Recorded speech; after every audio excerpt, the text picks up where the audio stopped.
Hi, welcome to Quilting with Lori. My name is Lori Dickman. Thank you so much for stopping by my channel today.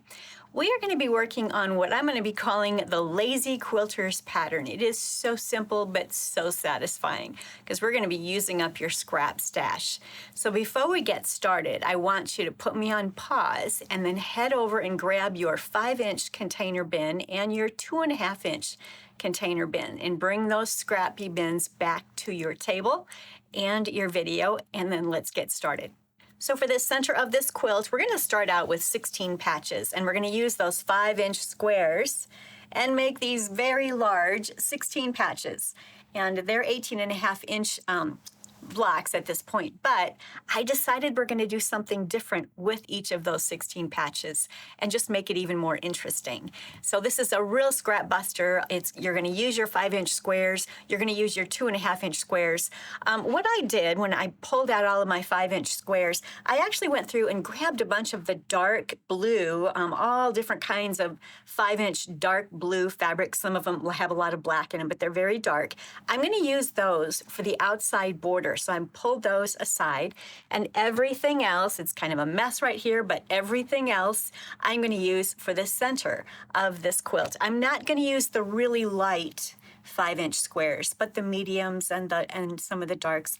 I'm not using the really, really light squares like the whites and the creams, but I am using a few pink squares that are lighter. So I am using lights, mediums, and darks, but those lights are not real light, if you get my meaning there. So I want my blocks to be very colorful. Then let's look at those 2.5-inch squares.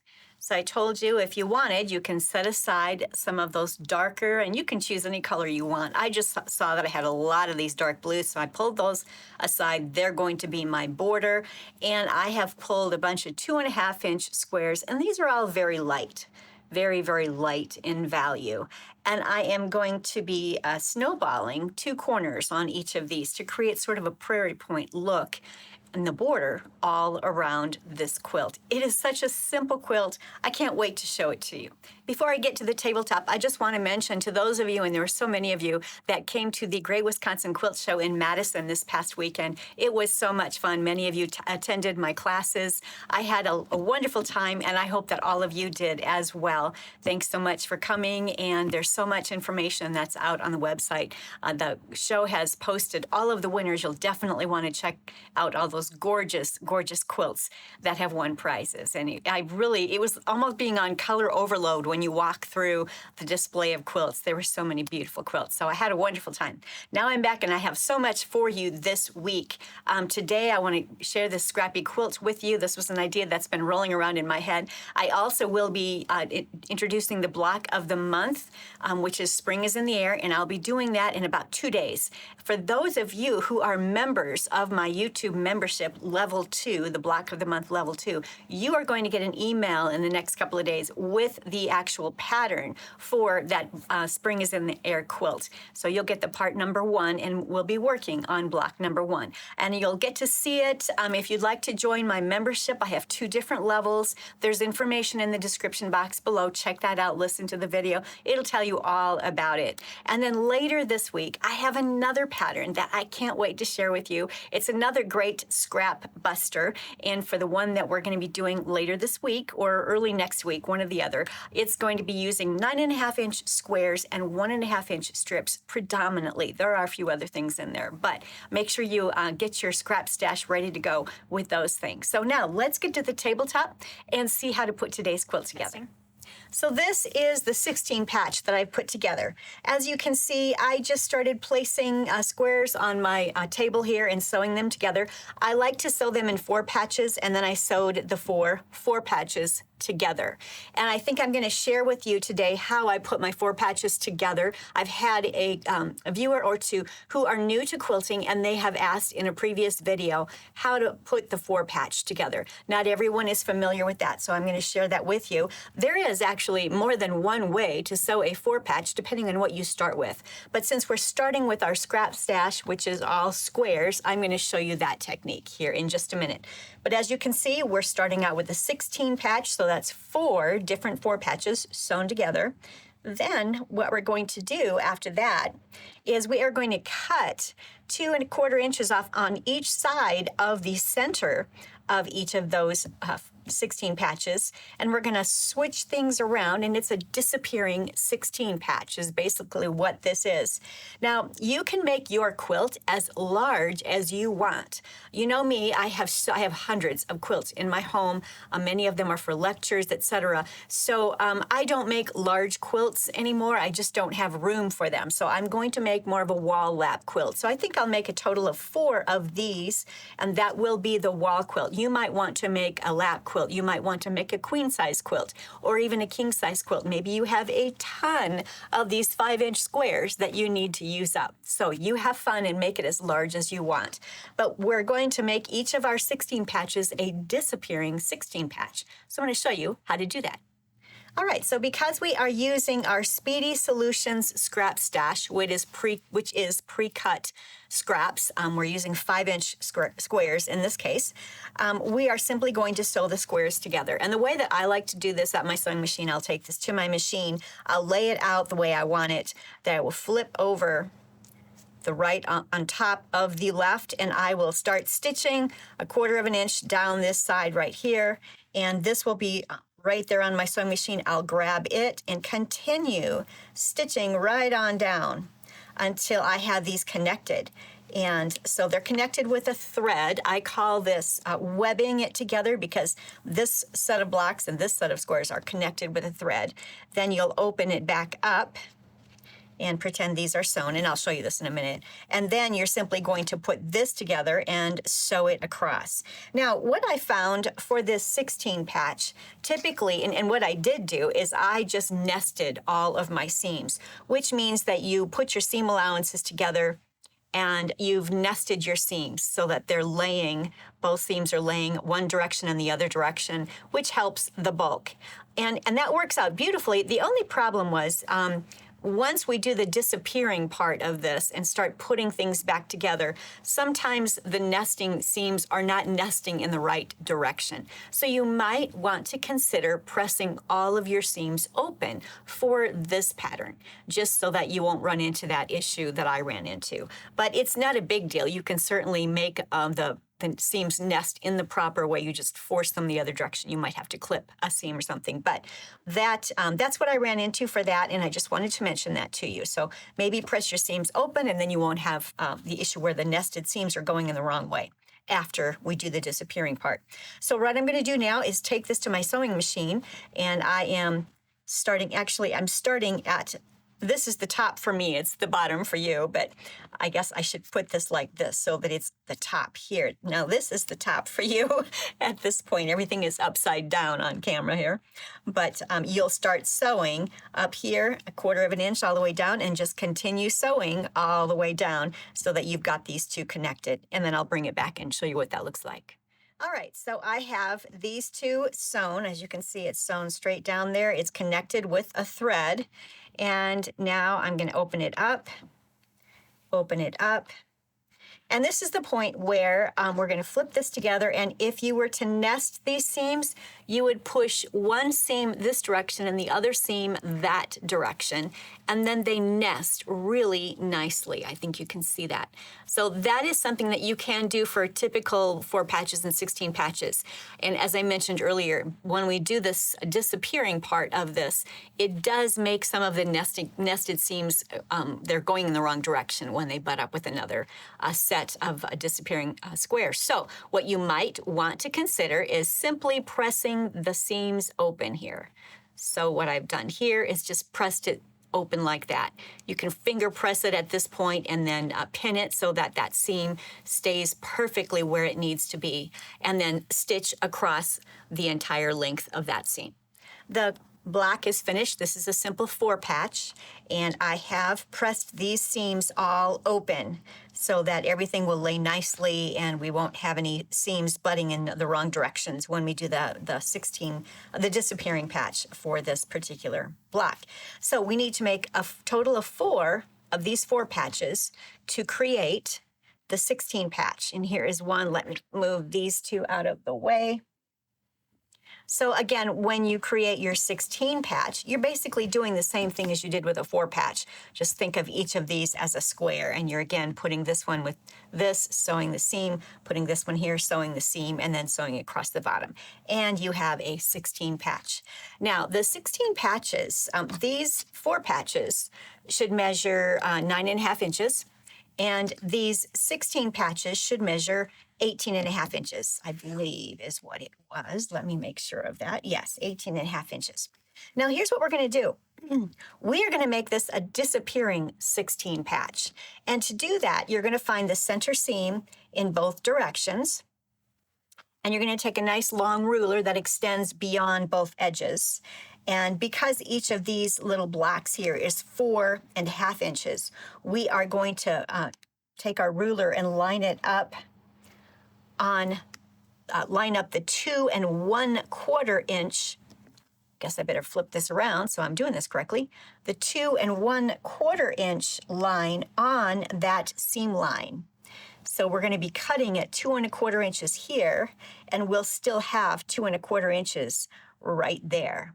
And then we're going to do the same thing here, and we're going to do the same thing here, and we're going to do the same thing here. Now, if you have a huge rotating mat that you can rotate, that would be fabulous. Then you're not having to pick up your pieces and rearrange them again once you've made the first 2 cuts. I don't have a rotating mat that's large enough to do that, so I am going to have to pick up my pieces, and I'll show you how that's done. All right, so I have lined up my long ruler here so that 2 1/4 inch line is right on that seam line there. And then we are going to simply make a cut here. So that one is done. And then I'm going to come over here, and since I am right-handed, I need a 2 1/4 inch cut there. So I'm lining up that 2 1/4 inch line right there on that seam allowance. You could do it over here too, but I'd have to cut with my left hand, and I can't cut with my left hand. So I'm lining it up there. There we go. All right, so what we have right now is this. And now I need to cut here and here. In order to do that, I need to move everything this way. Let me make sure that I have it all in the screen for you. Make sure you can see everything. Okay, and I want to line up each of the seams nicely so I don't make anything cockeyed. Okay, again, I am going to line up the 2 1/4 inch seam line on the line on the ruler on the seam allowance there. 2 1/4 inch line of the ruler on the seam allowance. There's that. Move it over here. 2 1/4 inch. I'm putting it on that line right there, that seam line. There we go. Okay, let's take a peek. What do we have? So we have a disappearing 16 patch. Now, there's a couple things you could do. You could simply swap things here and make an interesting block, which is what I've done with this first one that I showed you. However, you'll notice in this first one, I did not use other blocks. So there's a lot of repetition in this 16 patch in the center. So maybe you'd like there to be more scrappiness involved. And if that's the case, then I would cut up a couple of blocks at a time and then swap out the pieces. But if you're not worried about that, you could simply just move things back and forth like this. And you're ready to go. You could move the center around if you choose to. So here's what we've got. Now I'm going to sew it back together. And again, I'm going to use the same process. I'll start down here. This is the top for you all, but you're going to take this piece here, flip it over, make sure that your seams are where you want them to be, and then start stitching right up here and stitch all the way down 1/4 inch. Do not break your thread. All of this should stay at the sewing machine next to you. Flip this one over and bring it over. Make sure that you line up your, nest your seams, or make sure you line those up. Continue stitching. Do the same thing here. Again, check your seams there and continue stitching all the way down. So then you have the first 2 rows connected. They're webbed via these threads right there. Then you'll open it up, and you'll go back to these, and then this one is going to come over and be stitched. This one will be stitched, and this one will be stitched. Then you have the 3 columns stitched, and you'll simply have to sew the rows together, and then it's ready to go. And then you'll want to square it up. I believe that one measures, what does it measure? It measures 17.5. So you've eaten up a few of about 1 inch of the seam allowances once you get that one sewn together. So let me go ahead, I'll start sewing it, and I'll bring it back so you can see what I've done. All right, so I have sewn the 2 columns together. As you can see, they are webbed here. They are webbed. And now I simply have to put these together like this and nest everything. And sew this seam, and then sew this seam up here, and I will have the entire block ready to go. So I'm going to create a total of 4 of these and sew them together. And I'm going to show you how we're going to create the border. So here I have it put together. There's just 4 blocks here. And what makes it look so interesting is that there are rectangles, tiny squares, and large squares. So it looks like it's a rather complicated quilt to put together, when in fact it is not. It is so very, very simple to put together. Now I've tried to keep mine as scrappy as possible. You might want to put a color in your block that unifies everything, maybe a white or a black or a gray or a blue, whatever, so that you see many more of those pop out throughout each quilt. It's totally up to you, and there's so many options for you. There's so much you can do with this. Now what I'm going to do, I've just got 4 of these blocks that I've sewn together. I am going to actually, I've decided to add a sashing border all the way around before I do my prairie point border. And I've just gone into my 1.5 inch stash, and I'm just going to start sewing some of these lighter ones together and create a sashing that will go all the way around this quilt. And the sashing is going to be just a various lights. They're not going to be matching lights. They're going to be various lights. Let me go ahead and strip them together and add them to the outside, and I'll show you what that looks like.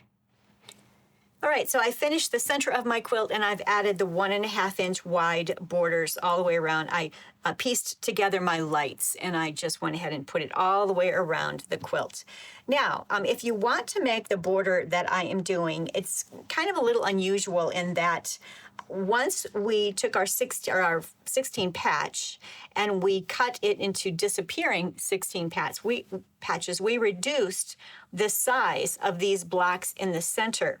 So this right here, they're no longer 4.5 inch squares like these are. These are 4 inches wide by 4.5 inches long. These squares, although they started out as 5 inch squares from our stash, finished in the quilt, they're 4.5 inches.